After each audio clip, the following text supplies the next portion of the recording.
Hello बच्चों। तो चलिए रेडॉक्स के नेक्स्ट लेक्चर की तरफ बढ़ते हैं, जहाँ पे हमें स्ट्रक्चर्स की मदद से ऑक्सीडेशन नंबर निकालना सीखना है। ठीक है। तो अब हमारा नेक्स्ट टॉपिक है ऑक्सीडेशन नंबर विथ स्ट्रक्चर।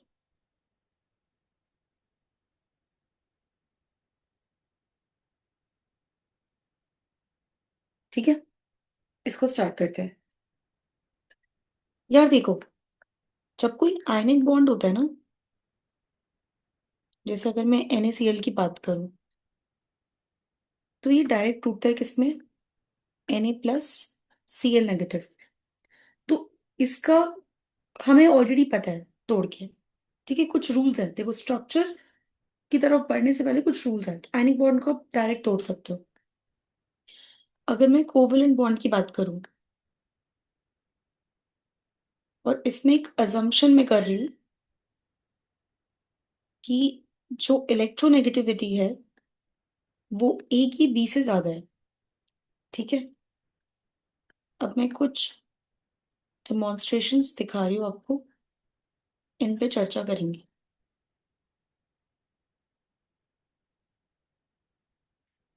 देखो, सबसे पहला जो बॉन्ड है वो है ए और ए के बीच।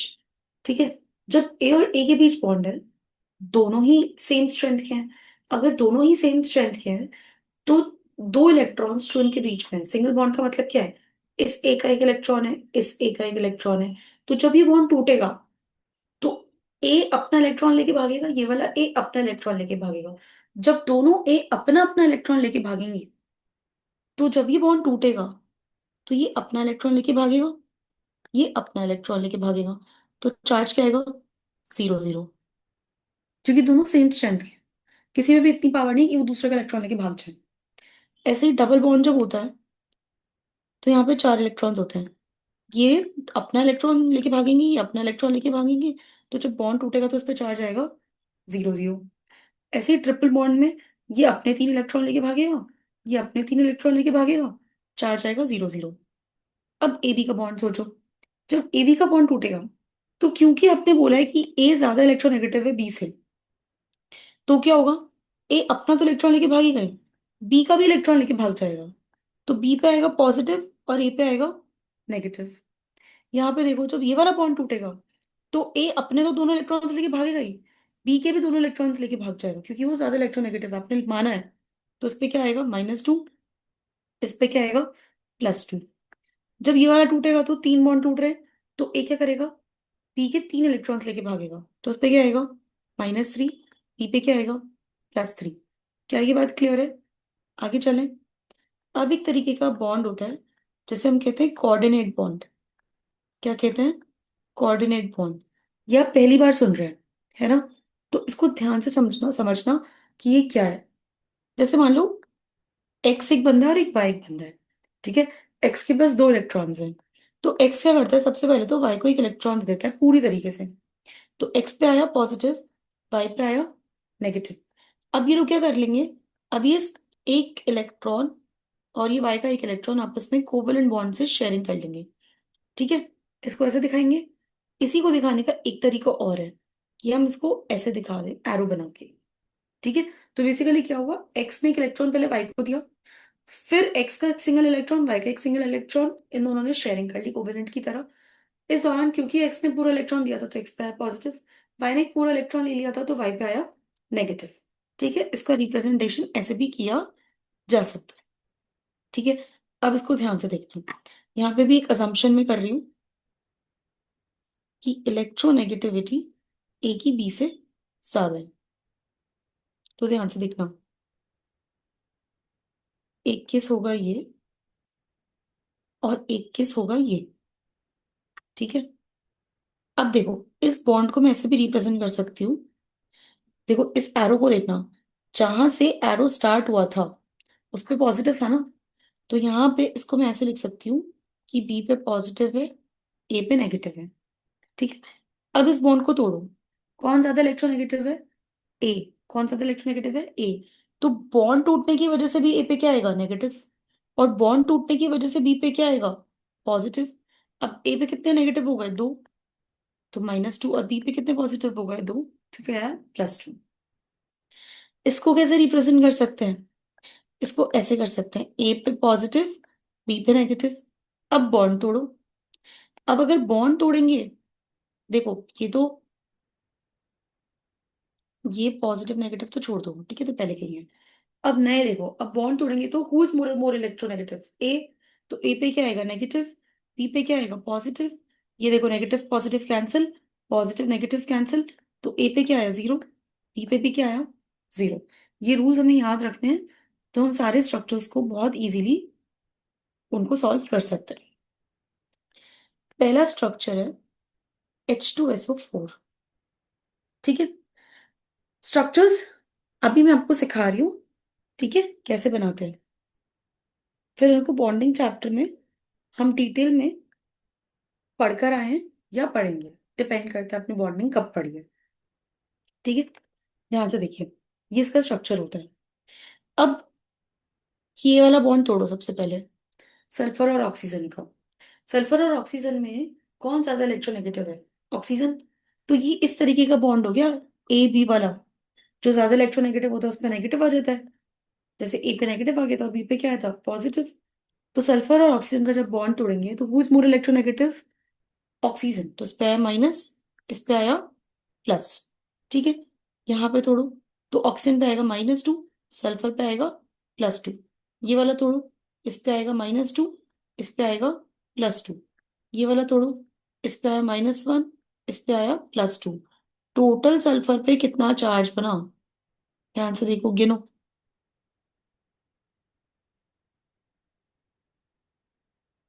एक यहाँ पे ना,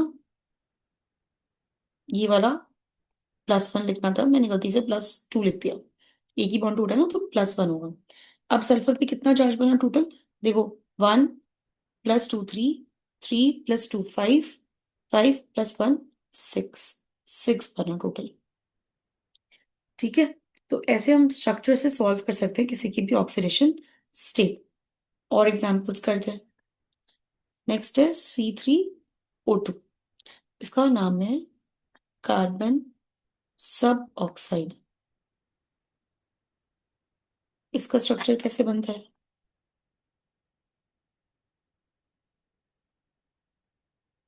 बॉन्ड्स तोड़ते हैं। कार्बन ऑक्सीजन के दो बॉन्ड तोड़े तो ऑक्सीजन पे -2, कार्बन पे +2। ये तोड़ा तो 0 0। ये तोड़ा तो 0 0, क्योंकि ये सिमिलर एटम्स के बीच है। ये तोड़ा तो -2 +2। तो इस वाले कार्बन पे कितना आया? +2। इस पे कितना आया? 0। इस पे कितना आया? +2। राइट। तो यहाँ से क्वेश्चन ये भी आ सकता है कि टर्मिनल कार्बन मतलब साइड वाले कार्बन पे कितनी ऑक्सीडेशन स्टेट है? +2। और सेंट्रल कार्बन, सेंट्रल मतलब बीच में, इस पे कितनी ऑक्सीडेशन स्टेट है? 0। इसके अलावा ध्यान से देखना, अगर मैं इसकी एवरेज निकालती हूँ एक्स मेथड से, तो 3x, क्योंकि 3 कार्बन है, 2 × -2 ऑक्सीजन का, 0। एक्स की वैल्यू आई 4/3। ये पता है क्या है? अभी आपके दिमाग में आ गया होगा, ये एवरेज है। एवरेज कैसे निकाली? देखो, 2 + 0 2, 2 + 2 4, टोटल कितना है ऊपर? 4। कितने कार्बन थे? 3। तो देखो 4/3, ये एवरेज ऐसे आ गया। ठीक है, क्या ये बात क्लियर है? आगे चलते हैं।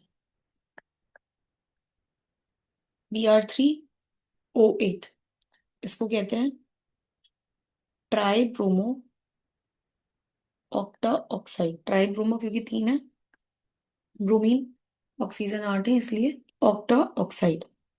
इसका स्ट्रक्चर बनाते हैं।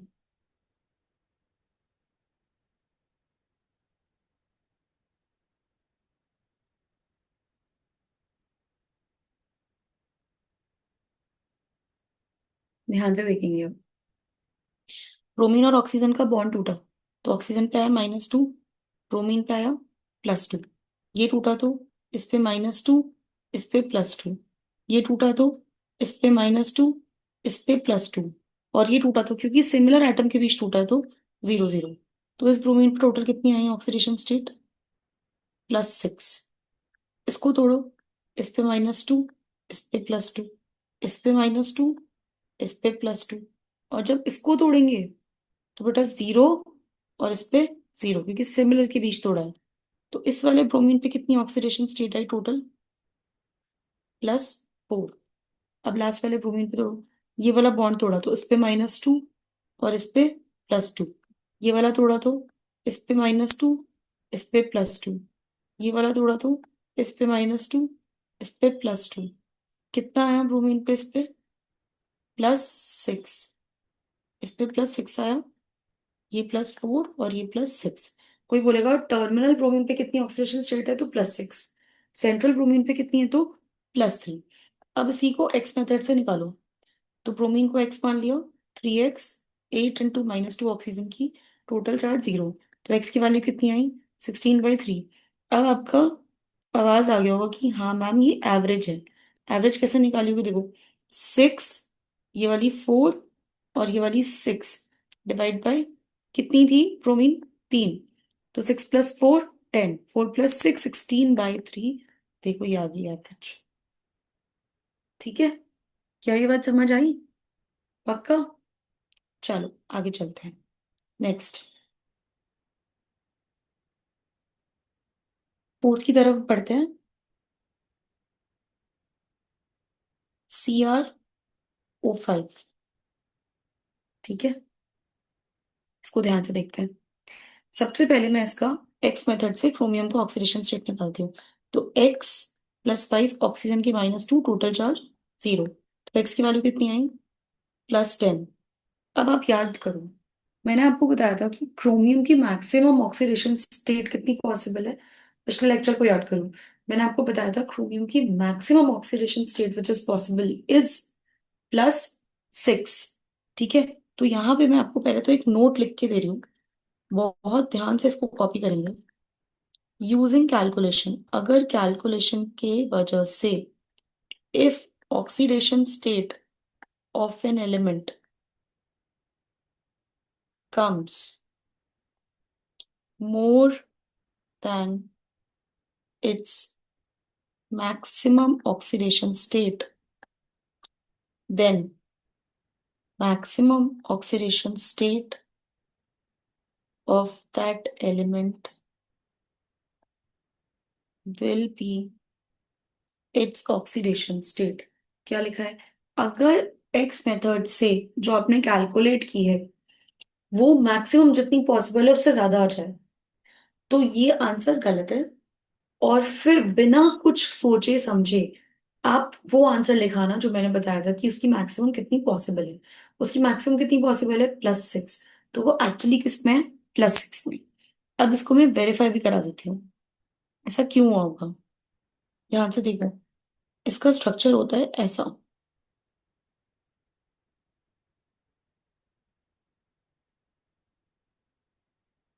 ठीक है, यहाँ पे इस बॉन्ड को तोड़ना, क्या आया? -1, क्या आया? +1, -1, +1, -2, +2।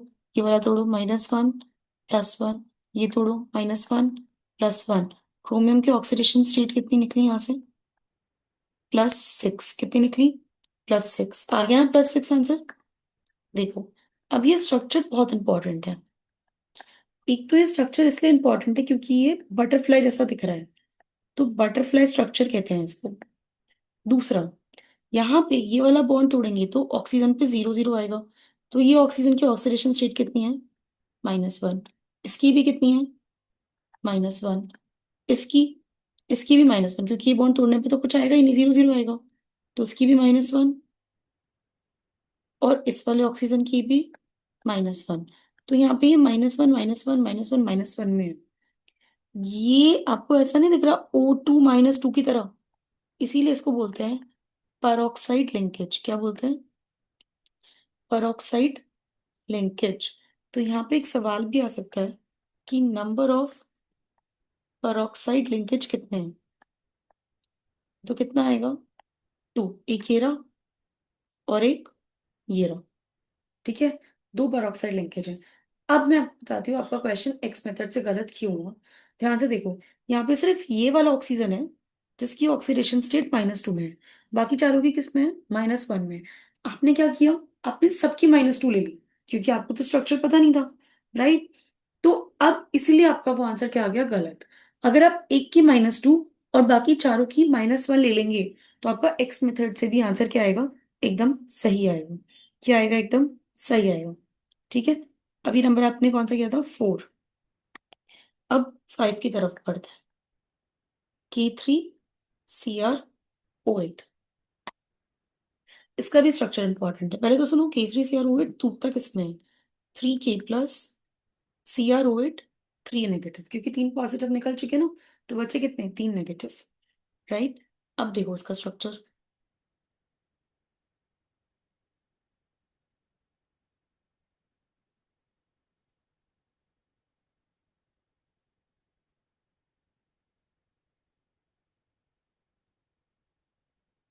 पे -3।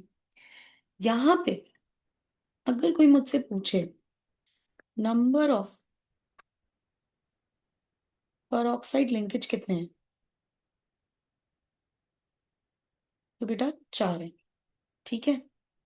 यहाँ पे हर ऑक्सीजन की ऑक्सीडेशन स्टेट कितनी है, बताओ, -1। अब अगर आप वैल्यूएट साइड दिखा दोगे ऑक्सीजन की, तो आंसर भी सही आ जाएगा। ध्यान से देखो, किसमें निकालना था, K3CrO8 में ना, तो 3 K की वजह से +1, Cr का x मान लिया, 8 × 8 ऑक्सीजन है, -1 एक की है, टोटल चार्ज 0, तो x की वैल्यू कितनी है, +5। अगर आप वैल्यू सही टिका देंगे x मेथड में, तो आंसर एकदम सही आएगा, कोई दिक्कत नहीं आएगी उसमें। ठीक है। आगे बढ़े, नेक्स्ट, 6th, CaOCl2। ये CaOCl2 आपने सुना होगा क्लास 10th में भी, ब्लीचिंग पाउडर में आपने सुना होगा, ब्लीचिंग पाउडर में ये यूज होता है। ठीक है। किस में टूटेगा, आप बताओ। ये टूटेगा Ca+2, ध्यान से देखिएगा किसमें टूटता है, Ca+2, Cl negative, OCl negative में। ठीक है। इसका गेम समझना, यहाँ पे अगर मुझे क्लोरीन की ऑक्सीडेशन स्टेट निकालनी है एक्स मेथड से, कैल्शियम की होती है +2, ऑक्सीजन की होती है -2, क्लोरीन की एक्स मानी तो 2 क्लोरीन और 2x इज इक्वल्स टू 0, तो 2x is equals to 0, x की वैल्यू कितनी आई, 0। पर गेम कुछ और है, देखो, इधर इस क्लोरीन पे कितनी है, x is equals to -1, chlorine के निकालनी है, एक्स मान लिया, टोटल चार्ज -1। अब इधर इस क्लोरीन के निकालो, ऑक्सीजन की कितनी होती है, -2, क्लोरीन की निकालनी है, एक्स, टोटल चार्ज -1, तो एक्स की वैल्यू कितनी आई, +1। बेसिकली क्लोरीन, कोई भी क्लोरीन 0 में तो है ही नहीं। आपको समझ में अब क्या हो गया, अभी भी एवरेज, देखो कैसे हुआ, हुआ एवरेज, -1, -1, +1 डिवाइड बाय क्लोरीन कितने थे, 2, आंसर कितना है, 0। तो ये जो 0 आपने निकाला, ये कुछ नहीं है, ये क्या है, एवरेज। CaOCl2 में एक क्लोरीन +1 में होता है और दूसरा क्लोरीन -1 में होता है। क्या ये बात क्लियर है, क्या ये बात क्लियर है। चलिए आगे बढ़ते हैं 7th स्ट्रक्चर की तरफ, HCl। ठीक है। इसमें निकालते हैं हर किसी की, हाइड्रोजन और कार्बन में से कौन ज्यादा इलेक्ट्रोनेगेटिव था, बताओ। कार्बन, -1, इस पे +1। नाइट्रोजन और कार्बन में से नाइट्रोजन तो -3, +3, तो कार्बन की ऑक्सीडेशन स्टेट कितनी है यहाँ पे, -3 +3 +2। ठीक है, पक्का। आगे बढ़े, HNC, ये कुछ सिखा के जाएगा, ध्यान से देखिएगा। यहाँ पे हाइड्रोजन और नाइट्रोजन का बॉन्ड तोड़ो, तो हाइड्रोजन पे आया +1, नाइट्रोजन पे आया -1। अब यहाँ नाइट्रोजन और कार्बन के बीच दो अलग अलग तरीके के बॉन्ड्स हैं, दो बॉन्ड है कोवेलेंट और एक है कोऑर्डिनेट। ठीक है। तो एक एक करके तोड़ना, सबसे पहले कोवेलेंट तोड़ते हैं, दोनों कोवेलेंट तोड़ दो, तो इसकी वजह से इस पे आया -2 और इस पे आया +2। अब मुझे कोऑर्डिनेट तोड़ना है, और ये कोऑर्डिनेट पता है कौन से टाइप का है, ए से बी टाइप का है, ए मोर इलेक्ट्रोनेगेटिव। आप बताओ, याद करो, मैंने कहा था इसको ऐसे लिख सकते हैं कि इस पे प्लस आया, इस पे माइनस, और जब ये बॉन्ड तोड़ेंगे तो इस पे आएगा माइनस और इस पे आएगा plus. Plus negative cancel, negative plus cancel, ये भी ऊपर सिखाया है मैंने कि ए से बी में, ए और बी पे कितने आते हैं, 0 0। तो जब ये बॉन्ड तोड़ेंगे तो कितना आएगा इस पे, 0 0। तो नाइट्रोजन की ऑक्सीडेशन स्टेट कितनी है यहाँ पे, -3। और कार्बन की कितनी है यहाँ पे, +2। क्या ये बात क्लियर है? चलिए आगे बढ़ते हैं नेक्स्ट स्ट्रक्चर की तरफ। H2S2O3, H2S2O3, ध्यान से देखिए प्लीज। इसका स्ट्रक्चर जैसे अपन सल्फ्यूरिक एसिड का स्ट्रक्चर बनाते हैं, बिल्कुल वहां पे डबल बॉन्ड O की जगह बस डबल बॉन्ड S लगाना होता है। ठीक है, अब ध्यान से देखो। सबसे पहले ना मैं एक्स मेथड से सल्फर की कैलकुलेट करती हूँ। तो हाइड्रोजन दो है, एक हाइड्रोजन पे +1 होता है। सल्फर दो है तो 2x, 3 times of -2 is equals to 0। तो x की वैल्यू कितनी आई यहाँ से, +2। अब देखते हैं कि +2 क्या हुआ। इसको तोड़ो, सेम एलिमेंट्स के बीच में है तो 0 0। इसको तोड़ो, -1 +1, ये तोड़ो, इस पे -2, सल्फर पे +2, ये तोड़ो। तो ऑक्सीजन पे क्या आएगा, -1, सल्फर पे क्या आएगा, +1। देखो सेंट्रल सल्फर पे कितना है, कितना है बताओ, +1 +2 +1 कितना आया, 5 आया। कितना आ गया, 5 आ गया। और ऊपर वाले पे कितना है, 0। राइट। तो अभी यहाँ पे आपको दिख रहा है कि +2 वाला तो कोई बंदा है ही नहीं। क्या ये बात समझ में आ गई, क्या ये बात समझ में आ गई? कोई दिक्कत तो नहीं है? आगे चले। नेक्स्ट क्या है, H2S4O6। नेक्स्ट क्या है, H2S4O6। इसका स्ट्रक्चर देखना।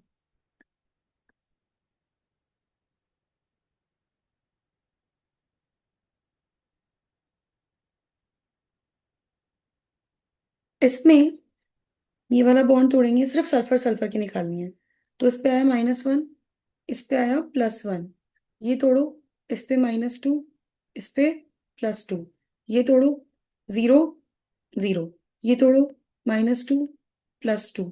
तो इस सल्फर पे कितना आया, इस पे कितना आया, बताओ जल्दी। यार एक्चुअली ना एक चीज यहाँ पे देखो प्लीज, ये +4 होगा, +1 +2 +1, तो ये 4 हो जाएगा। ठीक है, क्या ये बात क्लियर है?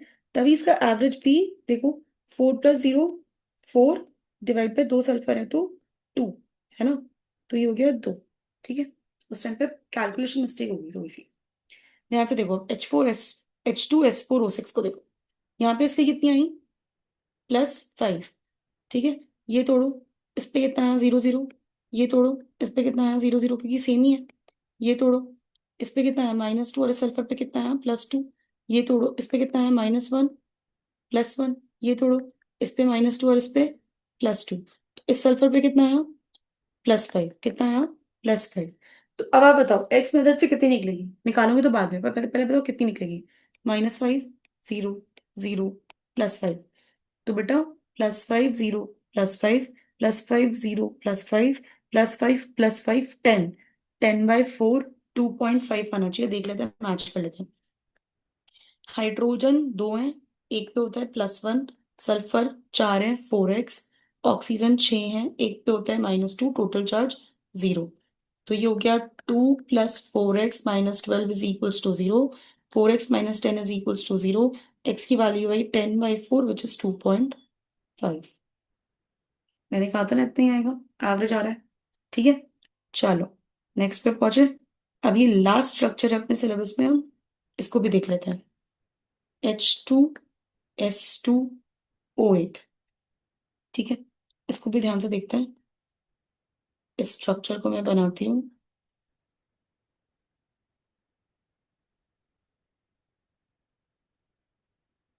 इसको देखेंगे प्लीज। ये वाला बॉन्ड थोड़ा -1, ये थोड़ा +1, -2 +2, यहाँ पे +1 -1, ये थोड़ा -2 +1। इस सल्फर की ऑक्सीडेशन स्टेट कितनी निकली? +6। इस वाले सल्फर की, देखो 6 बॉन्ड बना रखे ना इसने ऑक्सीजन के साथ, तो जब 6 के 6 टूटेंगे तो उस पे कितना आएगा? +6। ठीक है। यहाँ पे अगर आपसे कोई पूछे नंबर ऑफ परऑक्साइड लिंकेज कितने होंगे, नंबर ऑफ परऑक्साइड लिंकेज कितने होंगे, तो देखो ये वाला जो बॉन्ड है, यहाँ पे ये परऑक्साइड लिंकेज है, कितना हुआ? एक। क्या ये बात क्लियर है? बट बोलो, क्या ये बात क्लियर है? आगे चले। तो अभी हमने ऑक्सीडेशन नंबर निकालना सीख लिया है। अब उसके कुछ एप्लीकेशंस हैं जिनको डिस्कस करते हैं वन बाय वन। तो नेक्स्ट टॉपिक जो हमारा है वो है एप्लीकेशन ऑफ ऑक्सीडेशन नंबर।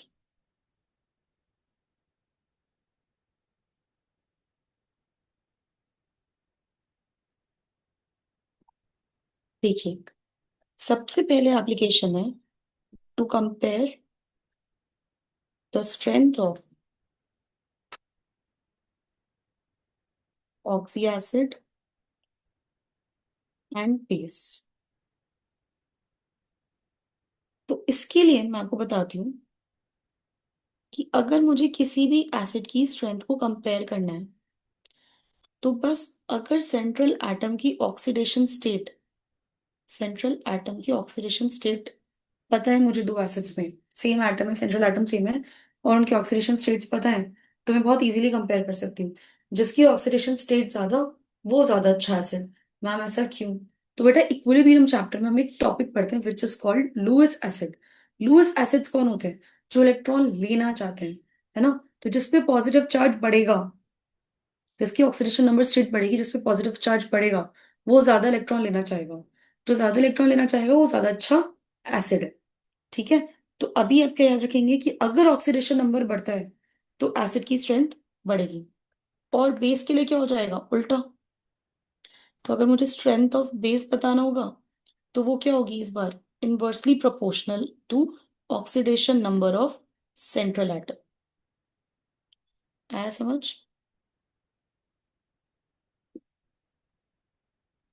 इसके एग्जांपल्स कराती हूँ।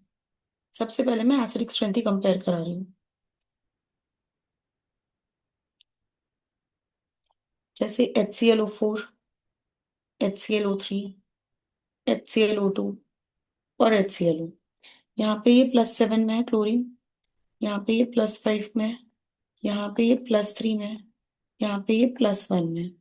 तो बताओ किसकी ज्यादा होनी चाहिए? जल्दी बोलो, किसकी ज्यादा होनी चाहिए? +7 वाले की। बिल्कुल सही। ठीक है। नेक्स्ट एग्जाम्पल, H2SO4 और H2SO3। यहाँ पे सल्फर की ऑक्सीडेशन स्टेट कितनी है? +6। यहाँ पे कितनी है? +4। तो किसकी एसिडिक स्ट्रेंथ ज्यादा होनी चाहिए? +6 वाले की। ठीक है। इसमें हालांकि एक इंपॉर्टेंट चीज है, सुनो, एक एक्सेप्शन भी है। ठीक है, ये रूल एक जगह एप्लीकेबल नहीं है। वो है, देखो, H3PO4, H3PO3 और H3PO2 में यहाँ पे फास्फोरस की ऑक्सीडेशन स्टेट होती है +5, यहाँ पे होती है +3, और यहाँ पे होती है +1। तो ये आपको ध्यान रखना है कि यहाँ पे +5 वाले की ज्यादा नहीं होती है, +1 वाले की ज्यादा होती है। ठीक है। ये एक एक्सेप्शन है यार, आपको ये जहन में रखना ही रखना है। ठीक है। चले आगे। ये एसिडिक स्ट्रेंथ हो गई। अब मैं कुछ एग्जांपल्स करा रही हूँ जिसमें हम कंपेयर करेंगे बेसिक स्ट्रेंथ। ठीक है। तो जैसे एक एग्जांपल है FeOH whole twice, FeOH whole thrice. यहाँ पे आयरन की ऑक्सीडेशन स्टेट कितनी है? +2। यहाँ कितनी है? +3। अगर ऑक्सीडेशन स्टेट बढ़ती है तो बेसिक स्ट्रेंथ क्या हो जाती है? कम हो जाती है। तो +2 वाले की बेसिक स्ट्रेंथ ज्यादा होगी या +3 वाले की? डेफिनेटली +2 वाले की। क्या ये बातें क्लियर है? क्या ये बातें क्लियर है? तो आज हमने क्या किया, हमने स्ट्रक्चर से ऑक्सीडेशन नंबर निकालना सीख लिया। और अभी तक सिर्फ एक ही एप्लीकेशन की हमने ऑक्सीडेशन नंबर की, which is to compare the strength of oxy acid and oxy base. ठीक है। अगले लेक्चर में हम इसको कैरी ऑन करेंगे। ठीक है। थैंक यू सो मच बच्चों।